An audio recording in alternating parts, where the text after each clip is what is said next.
Okay, you may start. Yeah. Okay. Hi, we are Team 1, consisting of me, Justin Bagino, Kun Wen Leong, and Ku Chia-yi. And today we are going to talk about household power consumption and efficiency improvement. We have 3 objectives for this project. Firstly, will be to estimate the monthly power consumption of a typical household in Singapore. Second, to explore the pros and cons of supporting power factor correction. And lastly, to propose recommendation to improve energy efficiency. To start off our project, we went to three different appliance stores, Courts, Harvey Norman, and Gain City. And we chose 3 appliances that will be desktop computer, refrigerator, and air conditioner. This is our floor plan where the appliance can be found in our daily household, in our house. Firstly will be the air conditioners right over there. Secondly, desktop computers each in each room, and a refrigerator in a kitchen.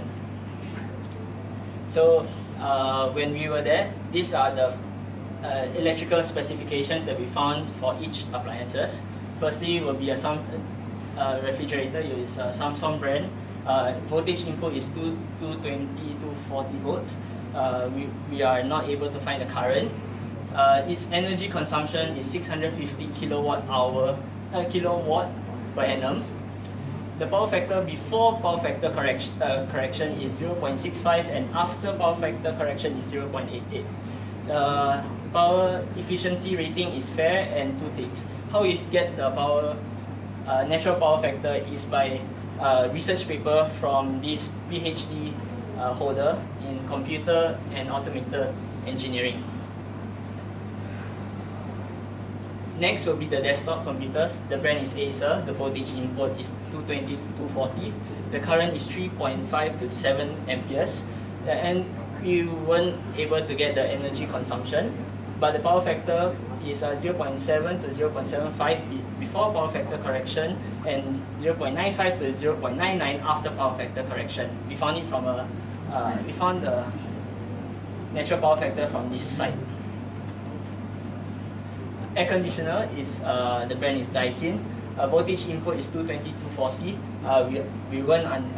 We can't find the current. The energy consumption for this model is 2,342 kilowatt per annum. Power factor rating is 0.65 before power factor correction, and after power factor correction is 0.97.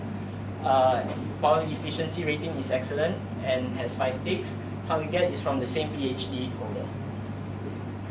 So you might be thinking, how do NEA judge each product and give them their ratings? So as you can see here, the refrigerator has the energy label sticker. So there are 10 parts to the energy label sticker, but I'll go through the most important ones. First one will be the energy efficient rating. It has low, fair, good, very good, and excellent. Secondly will be the ticks. I'll talk in the next slide about that. Third will be the annual energy cost that you'll be spending in 1 year, and the annual energy consumption.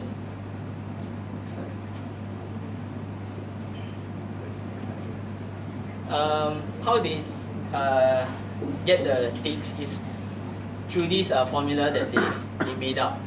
So since we use the refrigerator, it's under this category.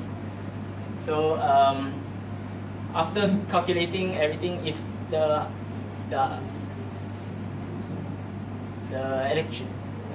energy consumption is under any of these ticks, that's where they will get their ticks.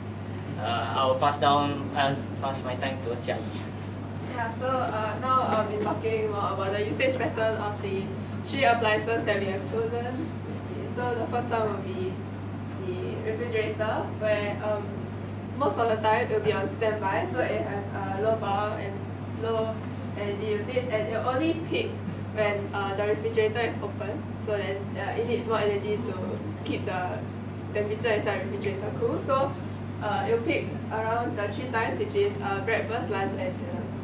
Next will be the desktop computer, where, as I said, most of the time it'll be off, but it will still consume a low power. And this is for a normal body student. So at around 6, he'll start doing his work. So it will rise to a certain amount. Then it will drop for dinner, and then it will rise again if he can like play games with his friends. So that will be when it's most CPU intensive, so there's a high power usage. Yes. And lastly will be the air conditioner, where we use the energy efficient rating. So they use 8 hours usage and 16 hours standby, which is shown here. Yeah. So using the usage patterns as a gauge, we also calculated electricity bill for these 3 appliances. So first will be the refrigerator, where we use the label, the energy efficiency label, to take the power usage. So it will be 650 kWh per annum to calculate into $11 per month. We use the recent electricity tariff from 1st October to 31st December, which is 20.30 cents per kWh. So next will be the computer, where we didn't obtain a power usage, power consumption from the product itself. So we use the voltage and current to find out everything. Yeah, and we got to $125 per month, which we thought it was a little bit too excessive for just a desktop computer. So we went online to research, and we found out it's only 250 kWh per day. So then we calculated into $7.61 per month.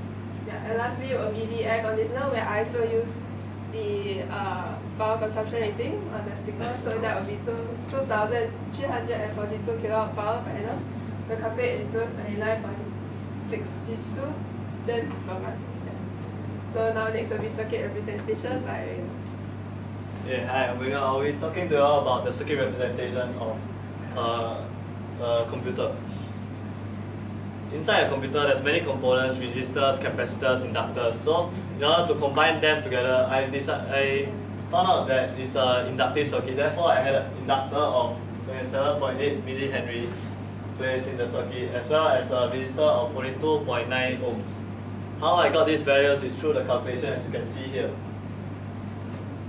In the end, I found the total impedance of the entire circuit, of the entire computer inside, is 43.81 and 11.5 degrees. Therefore, the computer is an inductive circuit. Now I'll be moving on to power factor correction. So, before we move on to that, what exactly is power factor? Power factor, in order to know power factor, we need to know three different powers too. Effective power, which is the actual power used in the load itself. The apparent power, which is the theoretical power that is used in the load by obtained through calculation, and there's also a reactive power, that is the power that is not used in the load. So to find power factor is the ratio of effective power and apparent power. The formula for power factor is shown here, which is effective power over apparent power. So how do we improve power factor? Firstly, power factor can be improved by adding capacitors to the circuit, especially parallel to the load, as you can see here. So therefore, with the capacitor in parallel, the load will have an improved power factor. By doing so, the capacitor can store and provide reactive power when needed. So as you can see from the animation here, the power will be stored in the capacitor as shown. So why do we want to improve power factor? The advantages of power factor correction is that it lowers the power factor to meet the standards of the electrical companies, which is 0.85. If you go under 0.85, the electrical companies can actually fine you. Next, it also decreases the energy loss through conversion to heat energy, as it lowers the current, so the power that's converted using the formula P equals I square R will be lesser. It also lengthens the lifetime of the equipment due to the lower voltage. The lower voltage will prevent the equipment from overloading, therefore increasing the lifetime of it. Last but not least, it also reduces the amount of electricity to your site and saves money on electricity bills. Not just that, you can also reduce your carbon footprint. However, there's always disadvantages to everything. Therefore, allow me to share with you the disadvantages, which is it requires constant maintenance of up to one and 2 times per year. It's also very costly to implement. During my research, I found out that power factor correction device costs around 1,000 USD to 10,000 USD, which is quite costly. So now Okay, move on to William. improvement of 10 minutes up. Can you just show your slide? Okay. Is that the last slide? Okay, can we have the last slide? So this is what your team learned. Different ways of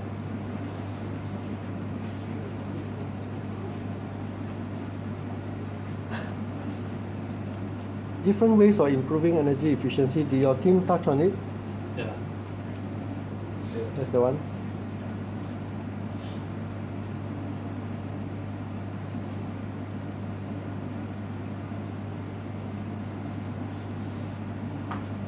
Can you explain to me how does unplugged appliances improve energy efficiency?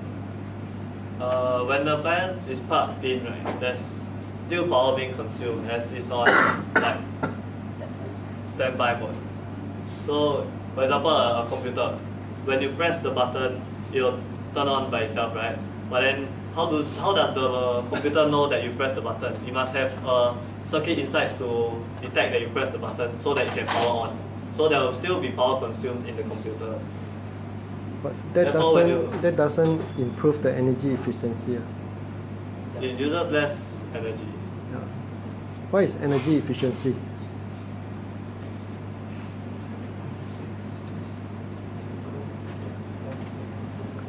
From what I see there, the only one that you improve or energy efficiency is improved is the last one. The rest are all saving energy, that's all. Also differentiate between energy saving and energy efficiency. The first one, if I unplug the appliance, means I'm not using energy. So I never improve the efficiency, I actually save energy. Understand the difference? Huh? Second one, the same thing. Third one, same thing. Fourth one, same thing, except the last one. Right? Because last one I can replace a fluorescent lamp with a LED. Right? For the same energy use, I can get more output, or for the same output, I use less input. Then got energy efficiency. Thank you. Wait. Can we go back to the slide? There was some calculation based on doctor something, right? To get ticks and all that. No, further up. Okay.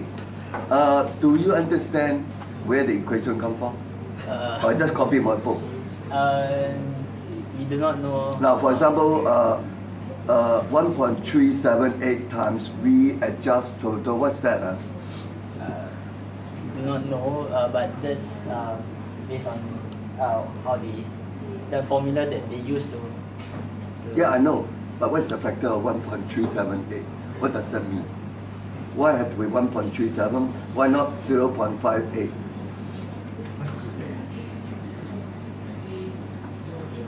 So don't present something that you don't know. You see, that's a problem. Yeah. But that is what you have get it from a research paper. How to get the ticks. They never emphasize on why they put these formulas, but that is the formula that they use to calculate. Yeah, but so when you present, you have to understand. See? So which one is better? 4 ticks is better or 3 ticks? Which one is better for a consumer? 3 ticks or 4 ticks? 4 ticks. Why?